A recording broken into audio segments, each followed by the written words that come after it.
Están en aquel lugar, hermanos, tal vez alguno no entendería qué pintaba él allí, por qué tenía que estar en ese lugar si era un lugar que no estaba acostumbrado a habitar. Esta gente estaba acostumbrada a habitar en las calles, en casas pobres, en aldeas, pero ahora de repente se encuentran rodeados de riquezas, de lujo y de mucho alimento, de algo que ellos no estaban acostumbrados. Pero señores, ahí vamos a la palabra del Señor. A lo suyo vino y los suyos no lo reconocieron. Quiere decir, los judíos, él vino para el pueblo judío, para ofrecerle salvación, pero el pueblo judío no lo reconocieron como el Mesías y se volvió a los pobres, los menesterosos, los tristes, los afligidos, los que estábamos sucios y andrajosos. ¿Quién son? Los gentiles. ¿Quién son los gentiles? Señores, yo era alguien gentil, alguien sucio, menospreciado, alguien que no merecía el banquete de la gracia, pero gracias a que Él se dignó a llamarme a esta fiesta, hoy soy copartícipe de la gracia de nuestro Señor Jesucristo.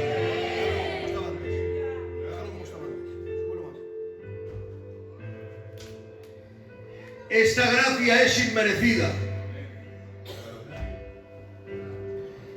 Esta gracia no tenemos derecho a adquirirla. La paga del pecado es muerte. Y dice la palabra del Señor que pecamos todos los días. Por lo tanto, si pecamos todos los días, bien sea de pensamiento, de mirada, de hecho, de palabra o de acción, ¿cómo deberíamos estar? Muertos. Pero dice la palabra del Señor que sus misericordias se renuevan cada mañana. Si hoy estás aquí, es por la gracia de Dios. Te lo traduzco. Si hoy estás aquí escuchando a tu pastor, escuchando estas alabanzas, no es porque tú te lo merezcas, es que porque el favor inmerecido de Dios se ha vuelto a apiadear de ti. Hoy el favor de Dios ha vuelto a ser beneplácito contigo y por eso hoy tienes la gran dicha de estar en este lugar, dándole la honra, la gloria y la alabanza a aquel que vive y reina para siempre. Gloria tenga su nombre. Pero vemos que la gracia no solamente es expuesta en el Nuevo Testamento, sino que en el Viejo Testamento ya existe la palabra gracia. Sin ser todavía ejecutada, ya existía la palabra gracia.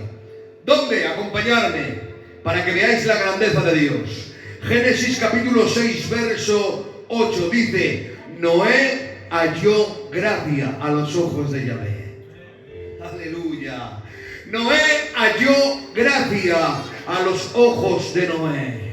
Cuando dice la palabra del Señor y la historia de Génesis capítulo 6 que Noé halló gracia, quiere decir que Noé halló un favor que no merecía. Hay gente que piensa, Jonathan, que tal vez Noé era el santo de aquel tiempo y que él no merecía padecer en el diluvio. Señores, Noé pecó, Noé hacía cosas malas, Noé no era perfecto, Noé no era santo. Santo solamente hubo uno y él es el Hijo de María, el Hijo del Rey de Reyes y Señor de Señores. Pero como Dios vio el corazón de Noé, quiso aplicar la gracia sobre él. Noé, aunque no te lo mereces, aunque pecas cada día, yo Jehová me fijo en ti y aplico mi gracia. Y hoy podemos todos sentirnos un poquito como Noé. Señor, no merecemos respirar, no merecemos adorarte, no merecemos comer y llevarnos un trozo de pan a la boca, no merecemos estar aquí, pero gracias a tu gracia, a tu favor inmerecido, hoy podemos estar en este lugar, dándote la gloria, la honra y la alabanza. Gloria tenga su nombre.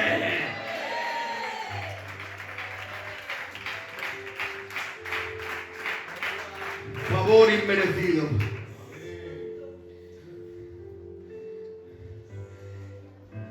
Pero la palabra gracia contiene más significado que favor inmerecido. La palabra gracia en griego tiene un significado que es dinamis. La palabra dinamis significa explosión, movimiento, ambiente que regenera, que cambia. Da un poquito de voz a esto.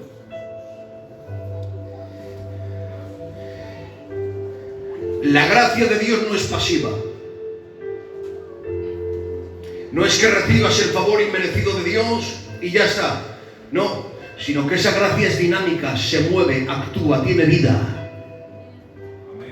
¿Qué quiere decir con que tiene vida? Que cuando la gracia de Dios viene sobre ti y entra en tu corazón, esa gracia no es una gracia pasiva que se queda estancada, sino que la gracia se mueve. Es una explosión con ondas espirituales que se va moviendo dentro de tu alma. ¿Y qué hacen esos movimientos? Esos movimientos, esa dinámica de Dios, esa explosión, esas ondas, ese ambiente del Espíritu, lo que hace es quitar la hojarasca, lo que no vale, lo que no sirve, arrancar los rencores, el odio, la envidia, la vanagloria, porque como decía nuestro hermano Pedro ayer, la voluntad de Dios con su favor inmerecido es que te parezcas menos a Cristo, que te parezcas más a Cristo y que seas menos como eres tú. Por eso yo digo en esta tarde que no solamente recibimos la gracia de Dios, sino que recibimos también la dinámica de Dios, el movimiento que va rompiendo, que cambia pensamientos, que cambia las iras, que cambia el odio y que lo echa fuera. Necesitamos la dinámica de Dios para dejar de pecar, para dejar de odiar, para dejar de hacer lo que tenemos que dejar de hacer. ¡Gloria tenga su nombre! La dinámica de Dios. Si no hay movimiento del Espíritu, no hay cambio.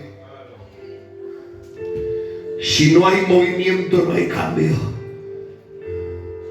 Y ahora me dirás, ¿la gracia de Dios puede ser pasiva? Sí. Originalmente no lo es, pero tú puedes volverla pasiva. Si tú no alimentas esa dinámica de Dios, al final tu corazón se convertirá en una charca sin movimiento. Un río tiene movimiento y tiene vida. ¿Sí o no? De tal manera, hermanos, que todos de pequeños hemos jugado a las piedras lisas. Las hemos cogido, las hemos lanzado, ¿verdad? ¿Por qué son esas piedras lisas? ¿Originalmente son así? No. Las piedras, cuando se desprenden de una roca o cuando se desprenden de cualquier lugar, toman formas diferentes, con picos normalmente rudas. ¿Qué es lo que las hace lisas, finas? Cogemos ahora un montón de rocas sueltas, de piedricas, y las echamos a un charco de agua, Javi, donde no hay movimiento. ¿Qué va a pasar? Puedes tardar un día, un mes, un año, 10, 20, 1000. Como no hay movimiento, hay pasividad. Las piedras están estáticas, no se mueven. Por lo tanto, no pueden perfeccionarse, no pueden alisarse. Sin embargo, coge un manojo de piedras, échalas al río, a un río que fluya agua, un río que tenga vida. Lo repito, un río que tenga vida. Y la gracia de Dios es un río que tiene vida. ¿Qué es lo que va a pasar? Primero, que las piedras, pasado el tiempo, no van a estar en el mismo lugar donde las dejaste. Las piedras mudan, cambian de lugar. Si tú las dejas en un lugar con 1 metro de profundidad, pasará el tiempo y conforme la fuerza del río vaya golpeando las piedras se irán desplazando a una profundidad mayor. Lo repito. Si dejamos las piedras en un lugar donde hay 1 metro de agua, seguramente el golpear y la dinamis, la explosión del agua golpeando las rocas, hará que esas piedrecitas o esas rocas vayan mudando de lugar. Pasarán de 1 metro a 1,5 metros, a 2, y profundamente irán, con el tiempo irán cogiendo más profundidad hasta llegar a su posición, a la posición que tenga que llegar. Señores, esas piedras que eran rudas, con el paso del tiempo se han convertido en lisas, se han perfeccionado. Aleluya. Y yo te digo algo en esta tarde: no puedes pedir perfección cuando estás estático, no puedes pedir dejar de odiar cuando estás paralizado, no puedes pedir más nivel espiritual cuando no oras, cuando no buscas, cuando no ayunas, no puedes eliminar de tu corazón esa falta de perdón cuando no doblas tu rodilla delante del Rey de Reyes y Señor de Señores. El favor de Dios lo tienes, pero cuando oras sucede una dinámica, hay un ambiente que te va golpeando y que te va moviendo y que te va haciendo estar más profundo. Eres esa piedra que comenzó a 1 metro de profundidad, pero que con el tiempo y con la dinámica de Dios y con el movimiento del Espíritu has ido avanzando a 2 metros, a 3 metros, a 4 metros, y mientras has ido avanzando el Señor te ha ido golpeando y te ha ido perfeccionando. Que venga la dinámica de Dios golpeando tu corazón, golpeando las piedras, para que el Señor los perfeccione. Gloria tenga su nombre.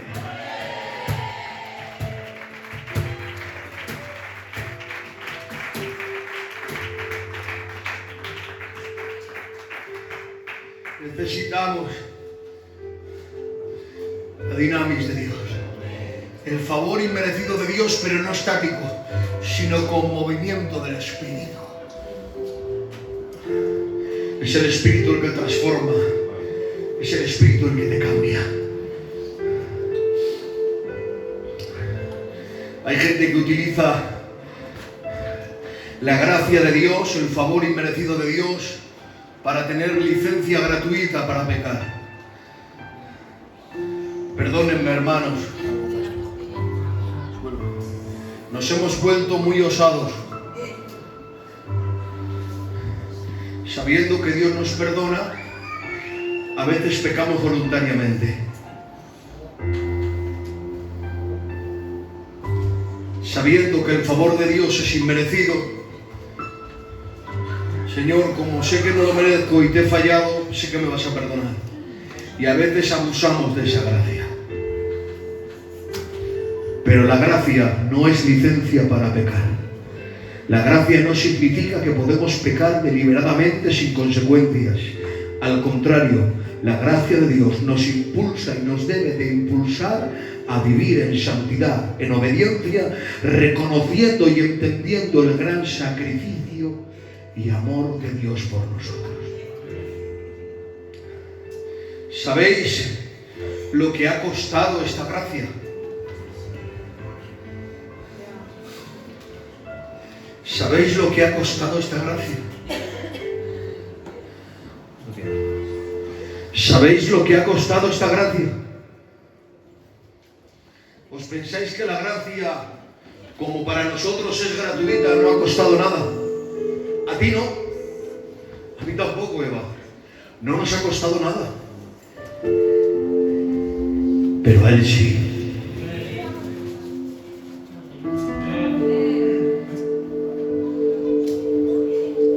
¿Me dejas que te lo diga cantando?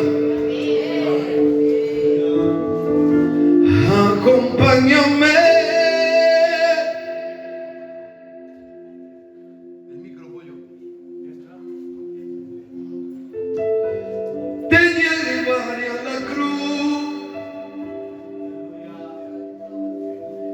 Esto es por gracia.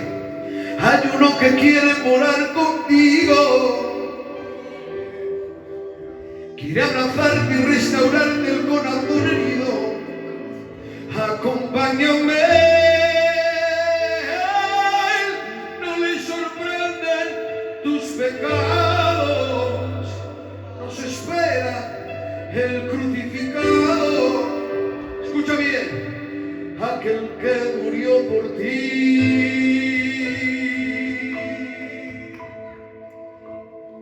Fuera de Jerusalén, en el monte del Calvario, monte de extraña forma y manera, que por su apariencia le llaman monte de la calavera, monte de alguna manera acostumbrado al sentir y el dolor de los crucificados. Pero jamás está sintiendo este monte lo que ahora está sintiendo. Las rocas se partieron, los enfermos fueron limpios y los enfermos sanados. Y es que fuera de Jerusalén, en el monte del Calvario, se acaba de rasgar un velo y un corazón limpio, puro santo, el corazón de Jesús por los hombros traspasados.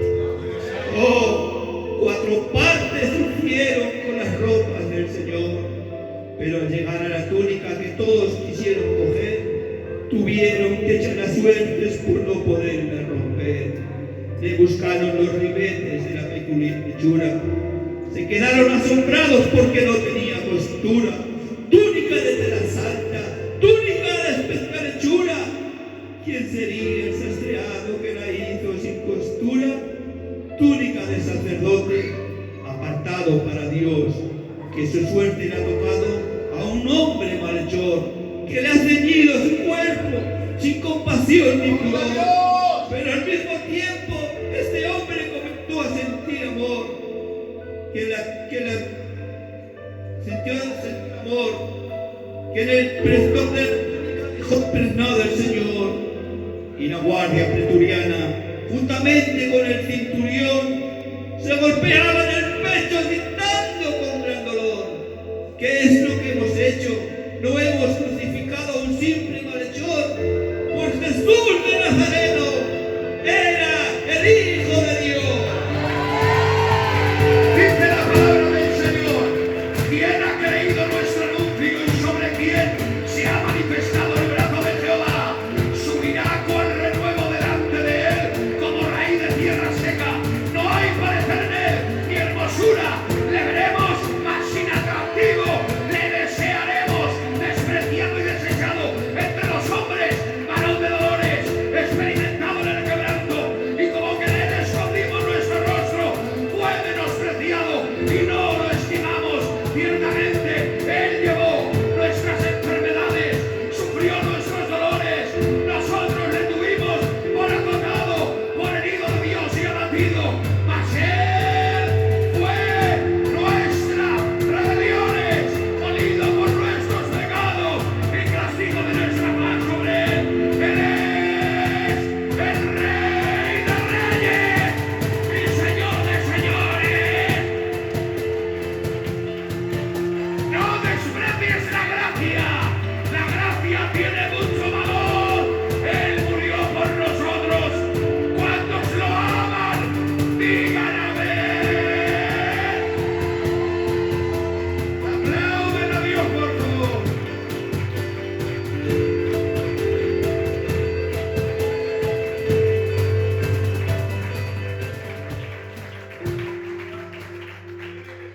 Mucho costó la gracia para que hoy la despreciemos. Mucho costó la gracia para que hoy la desechemos. Valora lo que Dios ha hecho por ti. No le importó el ser igual a Dios como cosa que aferrarse, sino que se despojó de su lugar celestial para entrar en el vientre de una virgen mujer, aprender a andar, ir creciendo. A los 12 años en el templo, enseñando ya incluso a los que sabían. A los 30 comenzó su ministerio bautizándose con el apóstol Juan como un vil humano, pareciendo como que él era uno más. Lo capturan, lo venden, lo azotan, le pegan, le arrancan la barba a tirones, en sus espaldas hicieron surcos, fue llevado con un matadero hasta el monte del Golgota. Allí lo maltrataron, lo tiraron al suelo, le ofendieron, le insultaban, mientras sus manos eran clavadas. Y para terminar clavaron en la cruz, en lo alto del madero, una frase que ni ellos sabían lo que estaban poniendo. Ponía: Rey de los judíos. Y con razón lo llamaban el Rey. Lo digo para nosotros, Él es nuestro Rey. ¡Amén!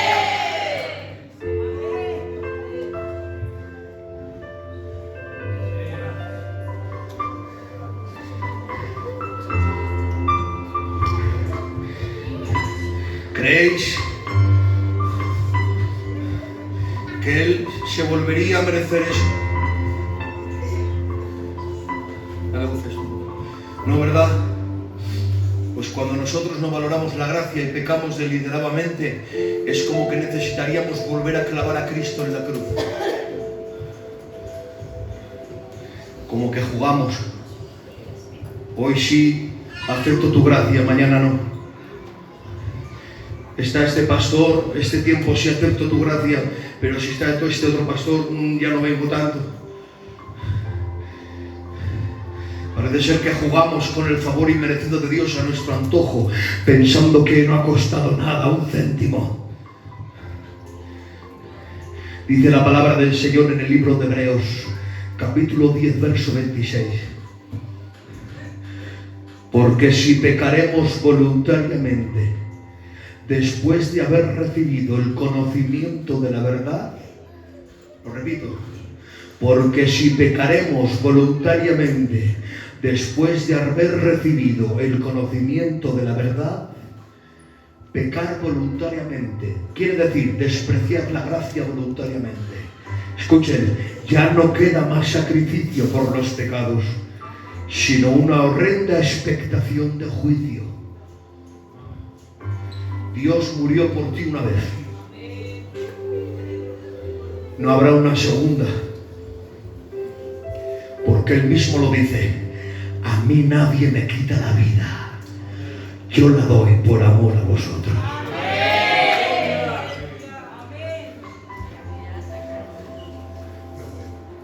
Pecar, pecamos todos, pero no es lo mismo pecar voluntariamente que involuntariamente. El que peca voluntariamente vive acostumbrado a ello como que nada pasara. Pero el que peca involuntariamente, en el momento mismo del acto de pecado, se arrepiente.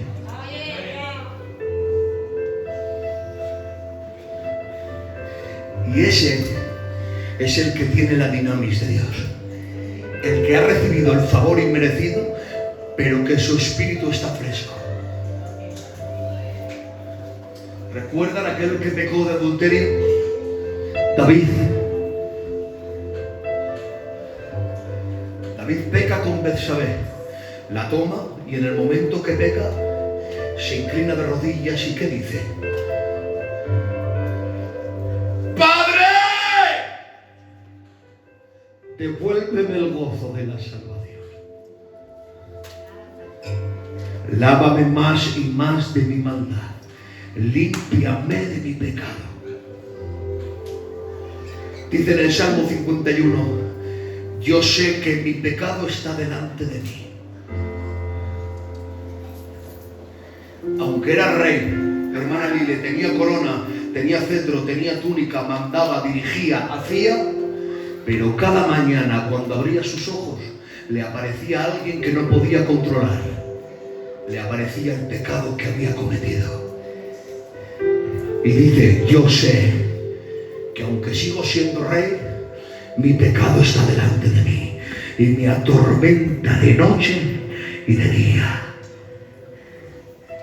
No podía vivir con el pecado pegado a su cuerpo. ¡No lo quería! ¿Había pecado? ¡Sí! Pero no lo quería. Era una losa que se quería quitar de encima cuanto antes. Padre, devuélveme el gozo de la salvación. Y dice la palabra del Señor que Jehová lo compara con su propio corazón. David tiene el corazón semejante a mí. ¿Sabéis por qué? La semejanza, ¿sabéis cuál es?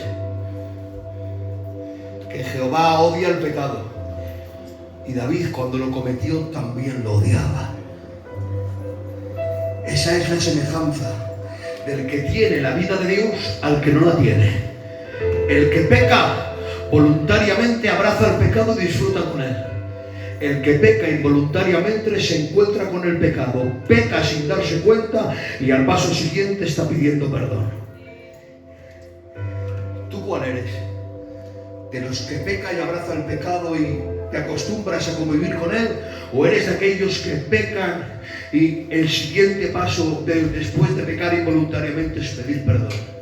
Se puede pecar de muchas maneras y despreciar la gracia, pero el que más desprecia la gracia es el que peca voluntariamente. El que más desprecia la gracia es el que odia sabiendo que puede quitarse el odio. El que más desprecia la gracia es el que se emborracha sabiendo que no se tiene que emborrachar. El que desprecia la gracia es aquel que odia y no se quita el odio y el rencor de su corazón. El que desprecia la gracia es aquel que puede y que sabe lo que tiene que hacer y no lo hace. Le es contado como pecado. Hermanos, que Dios nos ayude. A mí el primero, aleluya, a no despreciar la gracia y a valorarla como es debido, en el nombre de Jesús. La verdadera gracia, escrito aquí Aarón, la verdadera gracia transforma nuestro corazón y nos lleva a desear lo bueno y no lo malo.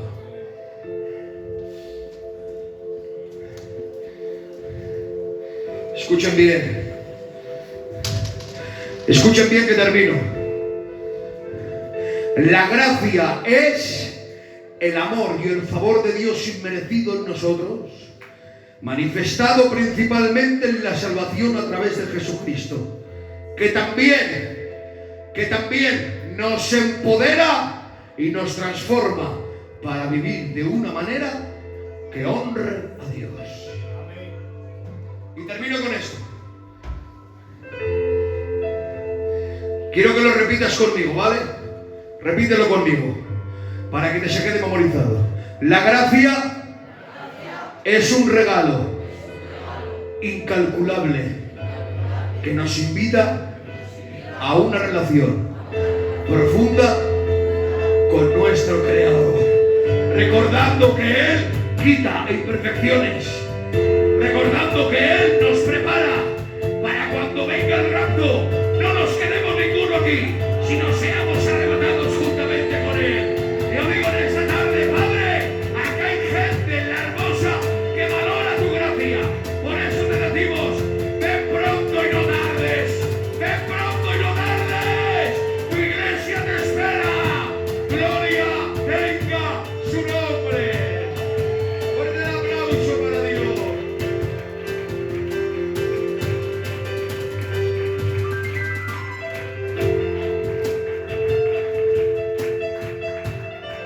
Cierra tus ojos, por favor, unos instantes. Apagamos estas luces.